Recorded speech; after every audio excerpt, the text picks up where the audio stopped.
마태복음 17장 처음부터 끝까지 함께 읽겠습니다. 엿새 후에 예수께서 베드로와 야고보와 그 형제 요한을 데리시고 따로 높은 산에 올라가셨더니 그들 앞에서 변형되사 그 얼굴이 해같이 빛나며 옷이 빛과 같이 희어졌더라. 그때에 모세와 엘리야가 예수와 더불어 말하는 것이 그들에게 보이거늘 베드로가 예수께 여쭈어 이르되 주여 우리가 여기 있는 것이 좋사오니 만일 주께서 원하시면 내가 여기에서 초막 셋을 짓되 하나는 주님을 위하여 하나는 모세를 위하여 하나는 엘리야를 위하여 하리이다. 말할 때 호련히 빛난 구름이 그들을 덮으며 구름 속에서 소리가 나서 이르시되 이는 내 사랑하는 아들이요 내 기뻐하는 자니 너희는 그의 말을 들으라 하시는지라. 제자들이 듣고 엎드려 심히 두려워하니 예수께서 나와 그들에게 손을 대시며 이르시되 일어나라 두려워하지 말라 하시니 제자들이 눈을 들고 보매 오직 예수 외에는 아무도 보이지 아니하더라. 그들이 산에서 내려올 때에 예수께서 명하여 이르시되 인자가 죽은 자 가운데서 살아나기 전에는 본 것을 아무에게도 이르지 말라 하시니 제자들이 물어 이르되 그러면 어찌하여 서기관들이 엘리야가 먼저 와야 하리라 하나이까? 예수께서 대답하여 이르시되 엘리야가 과연 먼저 와서 모든 일을 회복하리라. 내가 너희에게 말하노니 엘리야가 이미 왔으되 사람들이 알지 못하고 임의로 대우하였도다. 인자도 이와 같이 그들에게 고난을 받으리라 하시니라. 그제서야 제자들이 예수께서 말씀하신 것이 세례 요한인 줄을 깨달으니라. 그들이 무리에게 이르매 한 사람이 예수께 와서 꿇어 엎드려 이르되 주여 내 아들을 불쌍히 여기소서. 그가 간질로 심히 고생하여 자주 불에도 넘어지며 물에도 넘어지는지라. 내가 주의 제자들에게 데리고 왔으나 능히 고치지 못하더이다.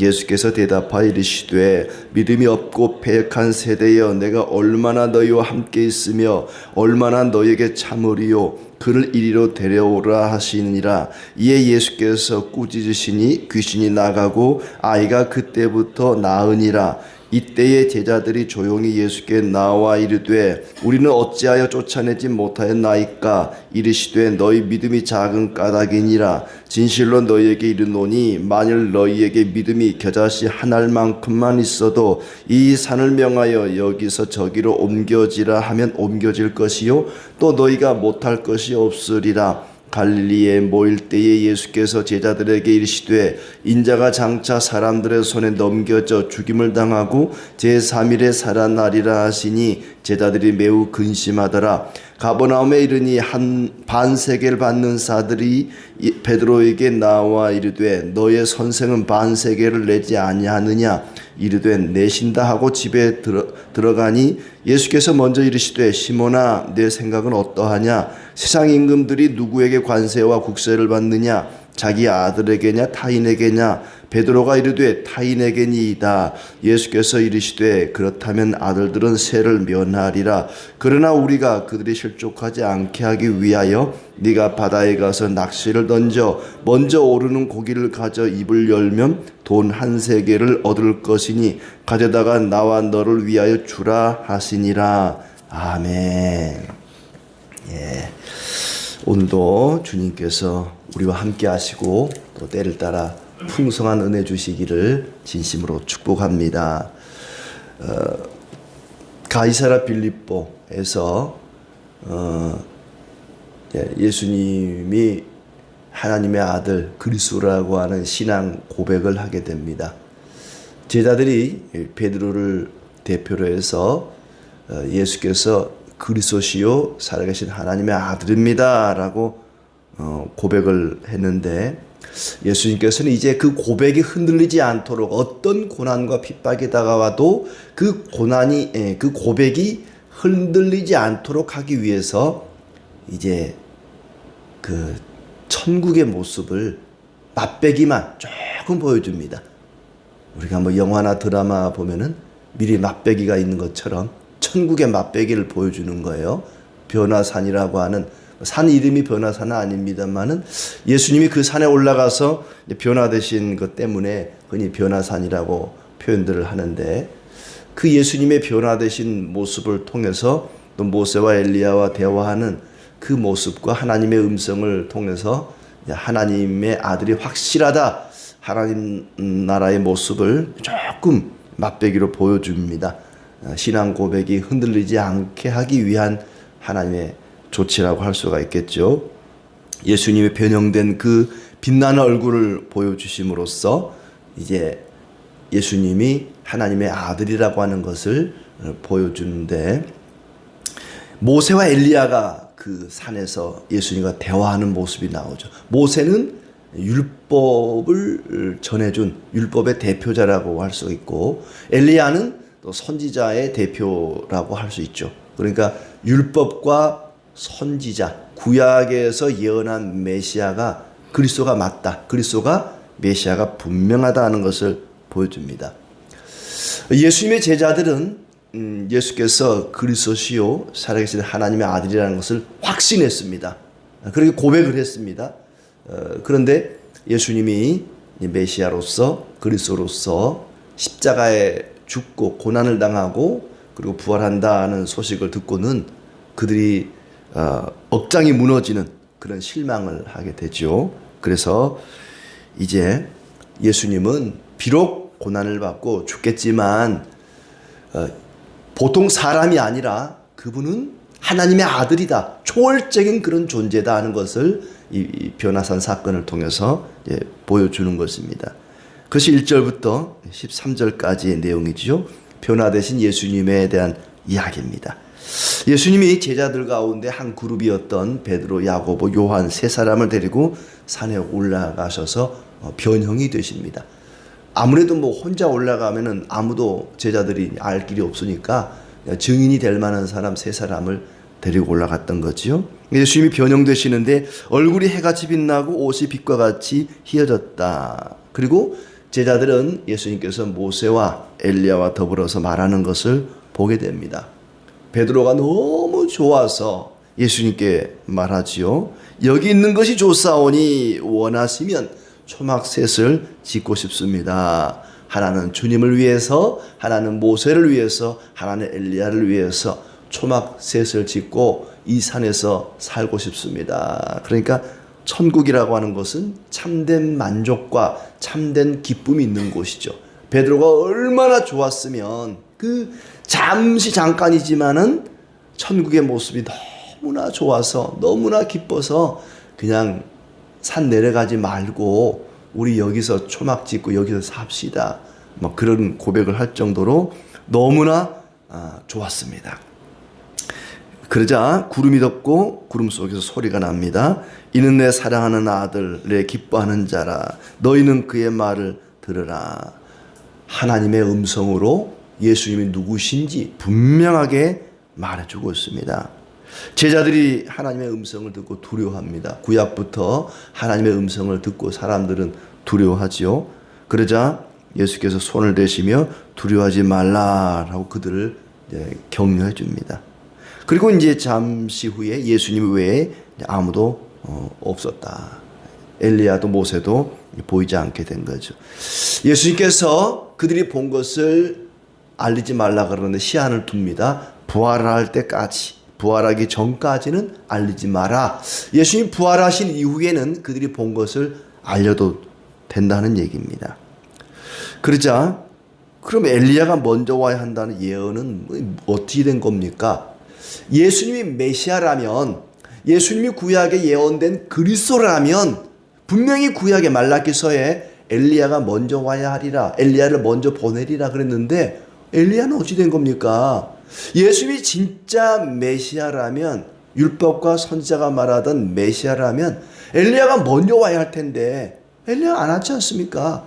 엘리야는 어찌 된 겁니까? 엘리야가 먼저 와야 하리라 말한 선지자들의 말은 어찌 된 것입니까? 라고 말하자 예수님께서 엘리야가 먼저 오긴 왔다. 그런데 사람들이 그 엘리야를 알아보지 못하고 엘리야를 괴롭혔다. 세례 요한이 감옥에 갇혔잖아요. 그리고 죽었지 않습니까? 그런 것처럼 엘리야가 먼저 왔을 때 사람들이 알아보지 못하고 그가 고난을 당한 것처럼 인자도, 메시아인 나도 그런 고난을 당하게 될 것이다 라고 이야기를 합니다. 엘리야가 이미 왔을 때 제대로 대우를 받지를 못했던 것처럼 인자도 고난을 당하게 될 것이다. 그제서야 제자들이 세례 요한이 엘리야였구나. 엘리야를 가리키는 그 말이 바로 세례 요한을 가리키는 것이었구나라는 것을 알게 됩니다. 자, 그렇게 천국의 모습을 보여주면서 어떤 고난이 와도 핍박이 와도 너희들의 신앙의 고백을 잘 지키고 믿음을 지키고 가야 된다. 그 예수, 하나님의 아들, 너희들이 직접 보고 음성을 들었던 그 그리스도를 믿는 믿음이 필요하다. 그 예수를 믿기만 하면 너희는 죄의 권세에서 구원을 얻게 될 것이다. 믿음을 이제 강조하는 한 에피소드가 14절부터 나오고 있습니다. 귀신 들린 어린아이 하나를 고쳐주는 그런 이야기죠. 이 아이는 간질이 있어서 때로는 불에 넘어지기도 하고 물에 넘어지기도 하고 지금도 이 병을 가지고 있는 사람들은 그런 일들을 겪게 되죠. 그런 아들을 둔 아버지가 찾아왔습니다. 마가복음, 누가복음에 보면은 예수님과 세 제자가 산에 올라가 있는 동안에 이 사람이 찾아왔던 걸로 오늘 본문 말씀은 짧게 소개를 하고 있습니다만은 그렇게 돼 있죠. 이 아버지가 예수님께 이제 말을 하는 겁니다. 당신의 제자들에게 우리 아들을 데리고 왔는데 고치지를 못했습니다. 그래서 예수님이 이리 데려오라라고 이 아이를 불러 세우고 꾸짖으시니 귀신이 나가고 아이가 나았다라고 얘기합니다. 제자들이 예수님께 묻습니다. 어찌하여 우리는 귀신을 쫓아내지 못하였나이까? 그랬더니 믿음이 작은 까닭이다. 믿음이 작기 때문이다 라고 20절에 너희 믿음이 작은 까닭이니라.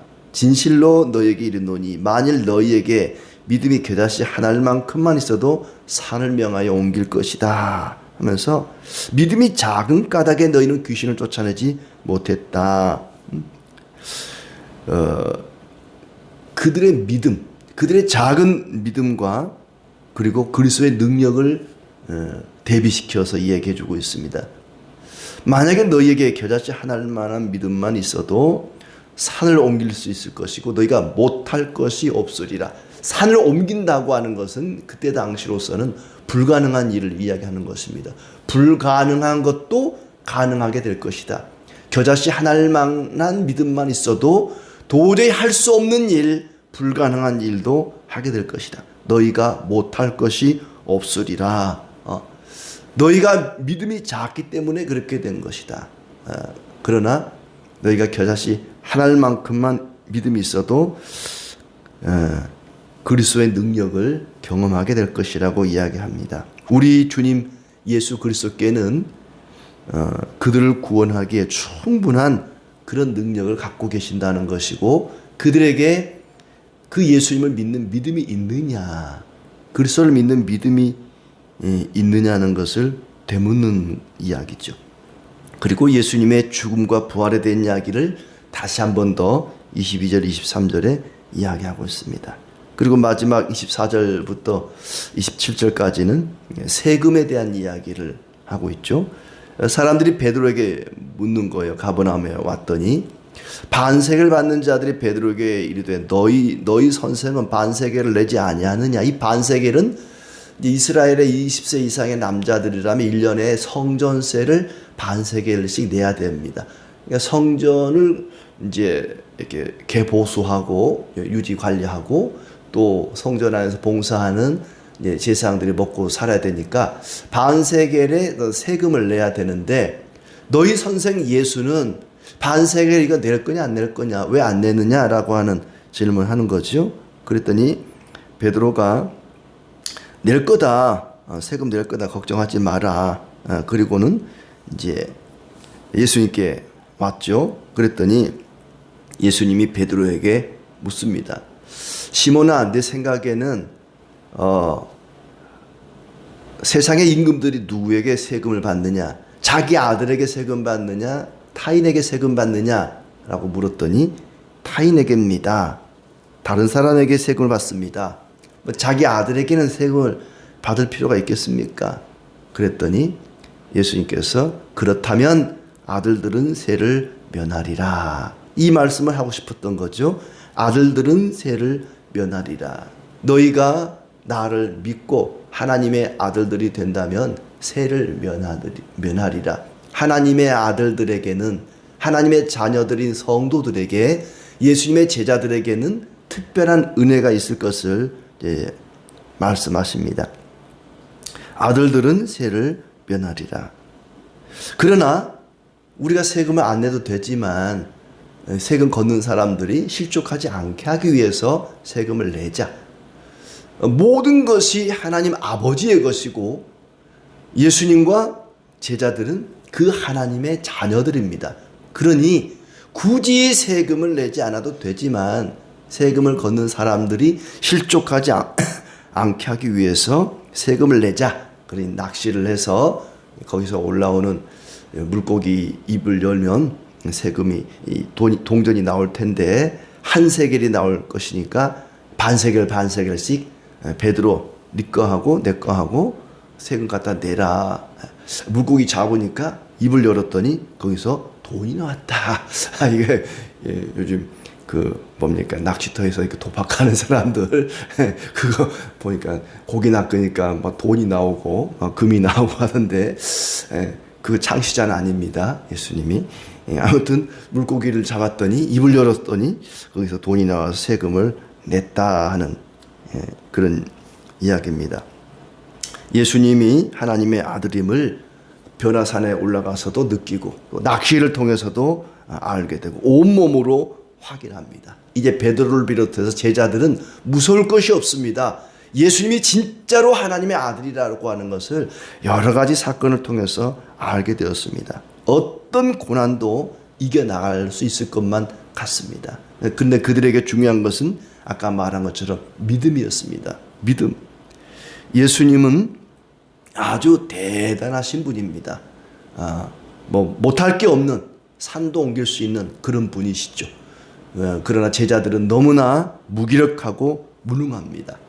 마치 모세가 시내산에 올라가서 십계명 돌판을 받아 내려왔더니 아론을 비롯해서 많은 사람들이 금송아지를 만들고 믿음 없음을 드러냈던 것처럼 예수님이 변화산에 올라가 내려왔더니 제자들의 무능함이 드러났습니다. 예수님은 대단하지만 제자들은 너무나 무능했습니다. 지금도 마찬가지입니다. 예수님은 대단한 분이시지만 교회와 성도들은 무능하기 그지없습니다. 중요한 것은 예수님이 그들과 함께 하심으로 모든 문제가 해결되었다는 것입니다.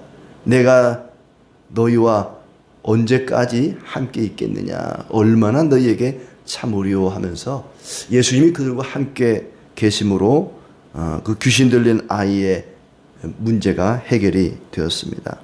예수님이 원래부터 제자들에게 권세를 주었습니다. 제자들에게 세상을 향해 보내면서 양을 이리 가운데 보낸 것 같다 하면서 귀신을 내어 쫓고 병자들을 고치는 그런 권세를 주셨습니다. 그런데 그들이 받은 그 권세를 활용하기 위해서, 그것을 행사하기 위해서는 믿음이 필요했다는 것이죠. 믿음이 없는 까닭이다. 믿음이 작은 까닭이다. 예수님께서는 먼저 말하기를 그들에게 믿음이 없다고 말하지 않습니다. 믿음이 작다라고 얘기합니다. 믿음이 작은 까닭이다. 아마 이 믿음은 작다 크다. 베드로에게는 무리를 걷다가 빠져가던 베드로에게는 믿음이 작다고 책망을 합니다. 그러나 가나안 여인에게는 네 믿음이 크다고 또 칭찬을 하십니다. 그러니까 이 믿음은 작기도 하고 크기도 한 그런 믿음입니다. 어떤 이제 학자가 이 믿음과 뒤에 말하는 겨자씨 하나일 만한 믿음을 서로 이렇게 분리시켜서 해석한 것을 봤는데 일리가 있다고 보여집니다. 이 앞에 나오는 이 믿음, 너희 믿음이 작은 까닭이다 라고 할 때 이 믿음은 하나님을 의존하는 믿음, 하나님을 전적으로 믿는, 신뢰하는 그 믿음이 작기도 하고 크기도 하다는 것이죠. 그러나 뒤에 나오는 믿음은 작다 크다 말하지 않습니다. 겨자씨 하나만한 믿음, 아주 작은 믿음, 믿음이 있기만 하면 산을 옮길 수도 있다. 이 믿음. 그러니까 앞에서는 믿음이 작은 믿음이라고 책망을 했는데 뒤에 겨자씨 한 알만큼만 있는 이 믿음은 믿음이 있느냐 없느냐가 중요하다는 거죠. 그러니까 뒤에 나오는 겨자씨 한 알만한 믿음은 성령이 임하여 거듭난 사람에게 주어지는 하나님의 선물, 그 믿음을 가리킨다고 보는 것이죠. 그러니까 성령으로 거듭난 그 사람에게 주어진 그 믿음이 있기만 하면 산을 명하여 옮길 수 있는, 너희가 못할 것이 없는 그런 일이 있을 것이다. 믿음이 있느냐 없느냐를 이야기할 때 겨자씨 한 알만큼의 믿음을 이야기하고, 또 하나님을 얼마나 우리가 의존하느냐 신뢰하느냐를 이야기할 때 그 믿음은 작기도 하고 크기도 하다는 것입니다. 믿음이 거듭난 자에게 주어진 그 믿음을 가진 자는 못할 것이 없습니다. 성도는 자기 힘으로는 아무것도 할 수 없는 무능한 자들입니다. 그러나 그리스도가 함께 하실 때, 그리스도가 함께 한다는 것을 확신하고 믿음으로 간구할 때 못할 것이 없는 그런 권세가 주어질 것입니다. 똑같은 본문을 마가복음에서는 이렇게 표현합니다. 마가복음 9장 29절에 기도 외에 다른 것으로는 이런 종류가 나갈 수 없느니라. 믿음을 이야기할 때 결론을 기도 외에는 이런 일이 일어날 수가 없다. 이 두 마태복음과 마가복음을 합치면 믿음으로 기도할 때 이런 일들이 일어난다는 것입니다. 우리는 오늘도 믿음을 위해서 믿음을 달라고 기도하고 또한 믿음으로 기도해야 할 것입니다. 그럴 때에 그리스도께서 우리와 함께 하시고 우리에게 큰 권세와 능력이 더해질 것입니다. 주님의 이런 능력과 권세가 우리 가운데 가득하기를 진심으로 축복합니다.